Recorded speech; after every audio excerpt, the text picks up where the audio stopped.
So, for a long period of time, it was generally agreed that inspired life started in Africa. The ancient African humanoids moved to different places and evolved differently based on where they settled. More recently, however, scientists have demonstrated that not only life evolved to human beings in Africa more than 200,000 years ago, but they only moved quite recently. This is just a small example of how misunderstood our story is, which gets us to think that perhaps we're not telling the right story. I'm Teach Munyaket, and I'm a passion for problem solving. I come from a place very beautiful, as many of the countries we have in Africa. And just as I had to answer a lot of friends, yes, we have buildings, there's roads, there's bridges, there's even airports, if you believe it. So by the age 26, as an engineer, I was a top executive of a multinational firm, which gave me exposure to the world and helped me realize how misunderstood our story was. All there was war, civil unrest, famine, and poverty, which is like one of my sisters that Yali likes to say, until the lions learn to tell the story, the hunting tales will be told only by the hunters.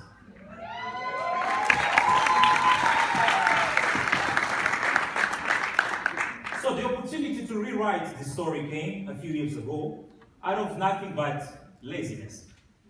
I needed to buy groceries on a Saturday morning, except home, what that meant for like many people is crowded supermarkets or unsafe street markets.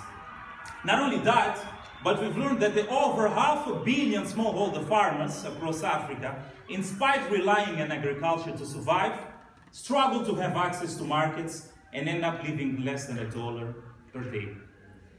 It was clear to me that I need to do something about this. I felt compelled, decided to quit my job, and along with two amazing co-founders, we've asked ourselves, what if, with a touch of a button, the same customers could access all the products that they want, and at the same time, the smallholders themselves could unlock a far bigger market share using something simple, already in their hands, their cell phones. Hence, we started Izyshop, an online platform that bridges smallholder farmers to consumer markets, allowing smallholders to sell more of their production and offering as well the convenience to customers of home delivery. And within the year or so that we've been doing this, not only we've managed to provide convenience to more than 1,000 customers, but more importantly, we helped over 300 smallholder farmers move out of poverty line. Just like Teresa, by the way, which when we met her, she could barely think of basic education for a daughter. Now, she's even dreaming of sending her to university.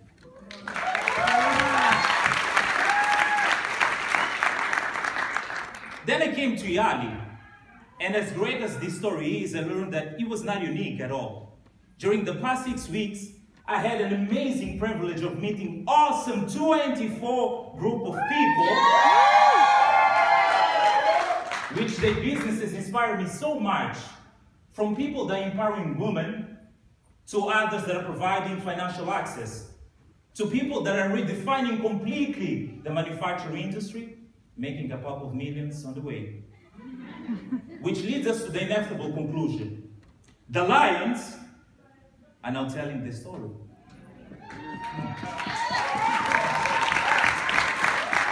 So my challenge today, fellow leaders, is we need to tell our stories. We need to change the African narrative. We need to show the world how loud our voice is. In fact, I will ask you all to stand up. Stand up right now. Stand up. Let us together show the world that our voice is loud. Let us together release the mighty lions within us. I want you all to roar with me. Roar! Roar! Roar! This is the voice of Africa. Thank you.